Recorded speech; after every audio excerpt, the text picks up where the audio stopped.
नमस्कार दोस्तों, मेरा नाम है काव्य और क्राइम केस सीरीज में एक बार फिर से आप सभी का स्वागत है। तो चलिए दोस्तों, कहानी को शुरू करते हैं।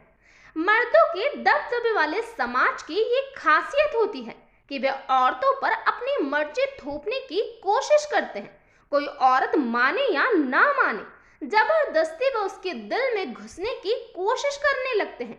मर्दों को ये सोचना चाहिए कि वह कितने भी बलशाली क्यों ना हो, औरत कितनी भी लाचार क्यों ना हो, कभी उनकी मर्जी के खिलाफ उन्हें हासिल करने की कोशिश नहीं करनी चाहिए। औरत भले ही अबला की तरह लाचार नजर आती है, लेकिन मौका मिलने पर वह किसी घायल नागिन की तरह पलटकर हमला कर सकती है। कभी वह छुई मुई नजर आती है तो कभी मर्यादा की दहलीज लांघकर मर्द को सबक सिखाने के लिए मजबूर हो जाती है। दूसरों बच्चों की तरह मर्यादा को भी पढ़ लिख कर अपना करियर बनाना था और उसके बाद किसी अमीर लड़के से शादी करके ऐश की जिंदगी जीनी थी। मर्यादा की मौसी ने उसे समझाया कि अगर वह सचमुच अमीर पति चाहती है तो उसे खुद ही किसी अमीर लड़के को अपने प्यार के झांसे में लेना होगा, वरना उसके माँ बाप दहेज के पैसे नहीं दे सकेंगे। मर्यादा ने मौसी की बात को गांठ बांध ली थी। मर्यादा लखनऊ शहर के एक कॉलेज से एमबीए कर रही थी। पढ़ाई के लिए घर से भेजा हुआ खर्च पूरा नहीं पड़ता था। मजबूरी में उसने लोगों के घर जाकर ब्राइडल मेकअप और मेहंदी लगाने का पार्ट टाइम काम शुरू कर दिया।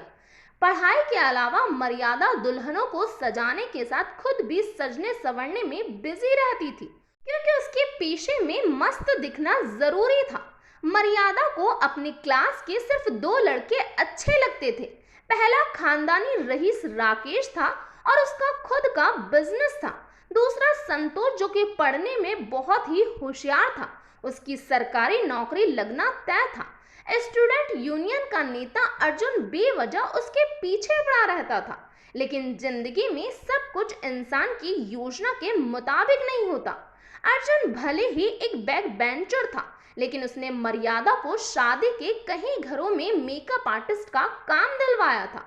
एक दिन मर्यादा को साइड पर छोड़ने के बहाने अर्जुन ने रास्ते में पड़ने वाली खंडर हवेली में ले जाकर जबरदस्ती उसका कुंवारापन लूट लिया।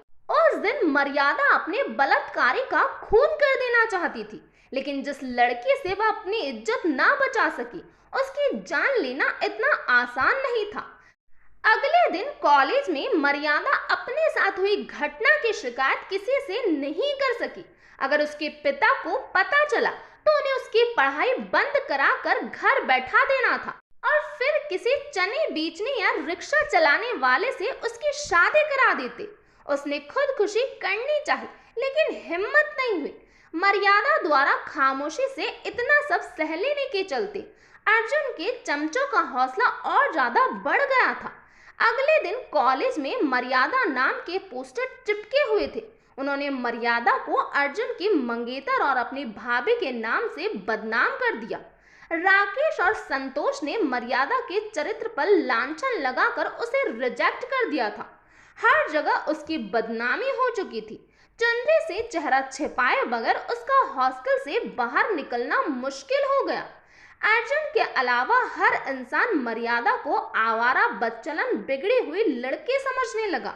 उसके पास एकमात्र रास्ता अर्जुन बचा था, फिर भी वह उसे कोई मौका नहीं दे रही थी।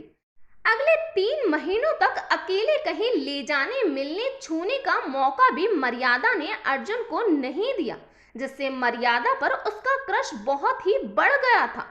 अर्जुन अपनी बलात्कार की जागती को भावनाओं का बहाव बताकर अपने प्यार की कसम खा रहा था। इधर मौसी ने भी मर्यादा को समझाया कि अर्जुन एक अच्छा लड़का है और वो तुमसे बहुत प्यार करता है। मर्यादा को अब अर्जुन के प्यार में कोई शक नहीं बचा था, लेकिन उसके पास पैसों की कड़की थी। उसकी आमदनी का कोई जरिया नहीं था, इसीलिए वह उससे पीछा छुड़वाना चाहती थी।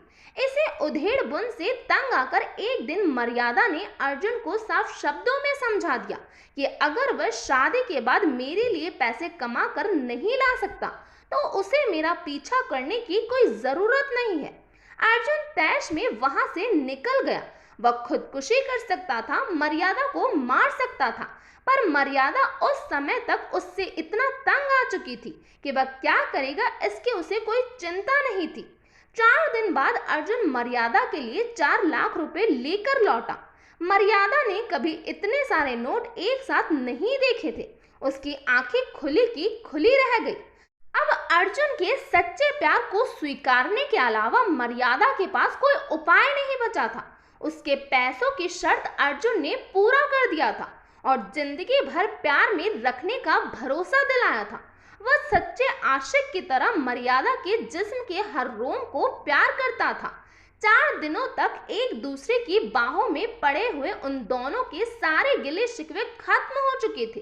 उस घटना के लिए उसने मर्यादा से बार बार और रो रो कर माफी मांगी थी। मर्यादा ने भी उसे माफ कर दिया। अर्जुन की जिंदगी में कुछ अच्छा घटना शुरू ही हुआ था कि अर्जुन को पुलिस ने पकड़ लिया। दरअसल अर्जुन ने पेट्रोल पंप के कैशियर को लूटा था। इस खबर से एक बार फिर मर्यादा की जिंदगी में भूचाल आ गया। बहरहाल अर्जुन ने मर्यादा का नाम नहीं बताया। उसने भी अर्जुन को पहचानने से इनकार कर दिया। शायद अर्जुन बेहद प्यार करने के चलते मर्यादा को किसी परेशानी में डालना नहीं चाह रहा था, या फिर पैसे बरामद कराकर अपना जुर्म कबूल करना नहीं चाह रहा था। मर्यादा ने सुना कि थाने में अर्जुन की खूब कुटाई हुई, फिर भी उसने उसका नाम नहीं बताया। अर्जुन के दिए हुए 4 लाख रुपए लेकर मर्यादा गांव भाग गई। रुपयों को उसने बहुत अच्छी तरह से कपड़े में बांधकर भूसा रखने वाले कच्चे मकान के छप्पर में छिपा दिया। यहाँ भी डर के चलते वह 2 दिन तक खाना नहीं खा सकी। घर के बाहर से किसी गाड़ी की आवाज आती तो लगता कि पुलिस उसे पकड़ने आ गई है। इस बीच मर्यादा को एक शानदार मौका हासिल हुआ। उसके एक दूसरे रिश्तेदार ने बायोडेटा के आधार पर उसके लिए शादी के लिए लड़का चुन लिया था। मर्यादा को होने वाला मंगेतर सरकारी नौकरी में था और खानदानी रईस भी था। उसे मर्यादा की शक्ल और उसका बायोडेटा तो पसंद आ गया था, लेकिन वह दहेज की भी मांग कर रहा था। इससे पहले कि कोई उसे मर्यादा के कॉलेज के कांड के बारे में बताए, उसे शादी करके यहाँ से 1000 किलोमीटर दूर अपने ससुराल नरसिंहपुर भाग जाना चाहिए।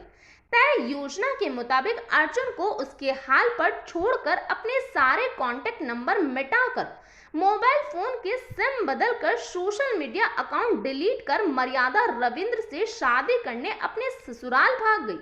अर्जुन के दिए हुए 4 लाख रुपए से उसे दहेज की रकम जुटाने में बहुत मदद मिली थी। ससुराल पहुंचते ही मर्यादा ने रविंद्र को पूरी तरह से अपने काबू में कर लिया था। मौसे की सिखाई हुई तरकीब के मुताबिक सुहाग रात के दिन बेवजह चीख चिल्लाकर उसने अपने पति को एहसास करा दिया कि वह अभी तक कुंवारी थी। मर्यादा के वह 6 महीने बहुत ही मजे से गुजरे। इसके बाद वह अपने गांव लौटी थी। कनकनी धूप में मर्यादा अपने कपड़े सुखाते हुए रविंद्र के विचारों में मगन थी। रविंद्र मर्यादा का बहुत ध्यान रखता था। मर्यादा रविंद्र के विचारों में डूबी हुई थी कि मर्यादा नाम पुकारे जाने से वह चौंक गई। उसने बगल की छत पर झांका तो धक की आवाज के बाद उसका दिल धड़कना बंद सा हो गया। सामने अर्जुन खड़ा हुआ था। पहले से ज्यादा डरावना उसके हाथ में देशी तमंचा देखकर मर्यादा को यकीन हो गया कि आज वह उसे जिंदा नहीं छोड़ेगा।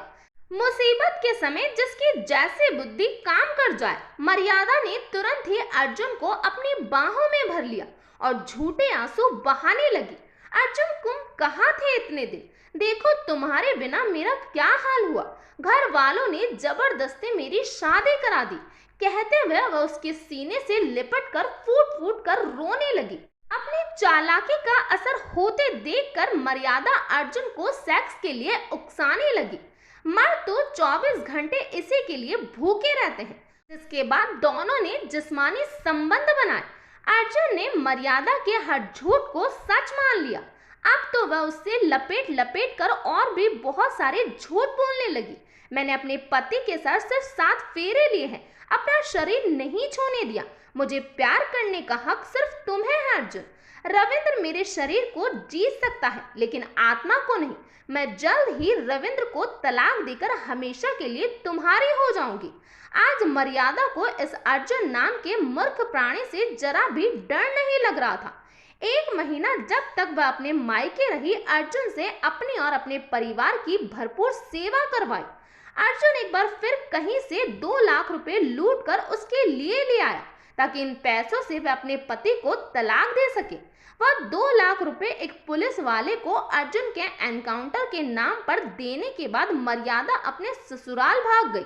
वह मर्द का बच्चा अर्जुन जबरदस्ती मर्यादा की जिंदगी को ड्रामा बनाने की कोशिश कर रहा था, जिसके बाद पुलिस ने अर्जुन को फिर से गिरफ्तार कर लिया और इस बार उनके पास सबूत भी था।